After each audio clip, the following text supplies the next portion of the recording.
Hey guys, and welcome!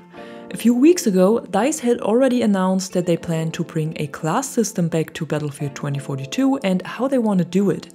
And today we got a little follow-up to this with some more info about the planned system and on changes they already made based on community feedback. So the way the class system was announced was that all specialists will be bound to classes, gadgets will be restricted, a new class gadget will be added, but all weapons will stay open and unrestricted. If you should have missed this info back then and want to know more details, be sure to check out the video I already made, cause for today I'm only focusing on the planned changes. And the first one is that not all specialists will stay in the classes they have right now, and I think you can already see it here in this picture.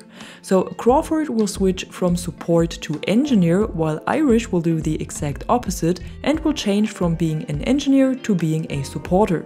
This was something I already thought would happen, cause Crawford with the mounted minigun was never a support specialist for me and more of an engineer. And for Irish with his deployable cover and the shootdown sentinel, he's more of a support character and can help people to stay in the fight much longer. This also means that the traits of both specialists will change and Irish will then be able to revive everyone and resupply them with gadget ammo, while Crawford will receive a new passive ability that is currently in development, but might be something that makes him more efficient in repairing vehicles. The active abilities, however, will stay the same, so the mounted Vulcan will stay with Crawford and the deployable cover and shootdown sentinel will stay with Irish. And then another huge point, and a point that caused a lot of controversy within the community, is a possible restriction of weapons.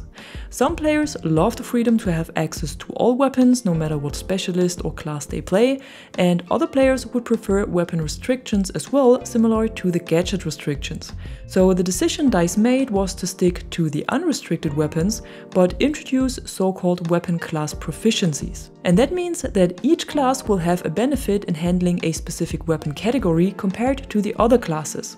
So as an example for what is planned, think about a recon like Rao or Casper and then equip them with a sniper rifle.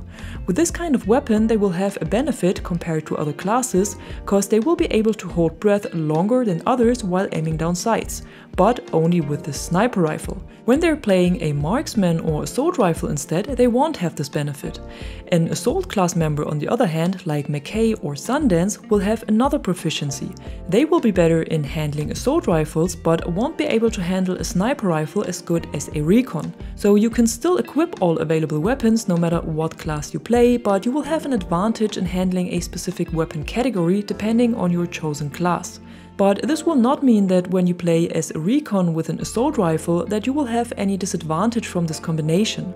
The proficiency will only give you a benefit for one weapon category, but all other categories will still play the same as today, so there's no punishment for choosing something else.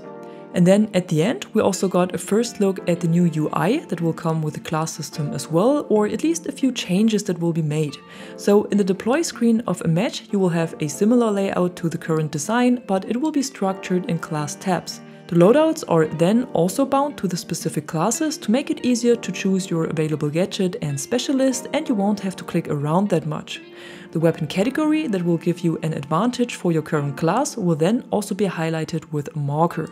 And that's all the new details we got so far. The introduction of the class system is still planned for the second half of Season 3, which would be at some point in January. And as usual, you can find a link to the full article in the description below if you want to read through it yourself. And if you enjoyed this video, don't forget to drop a like or a comment below and subscribe to the channel to stay tuned for more content like this. Until then, thanks for watching. I'm the Catwoman and you are awesome.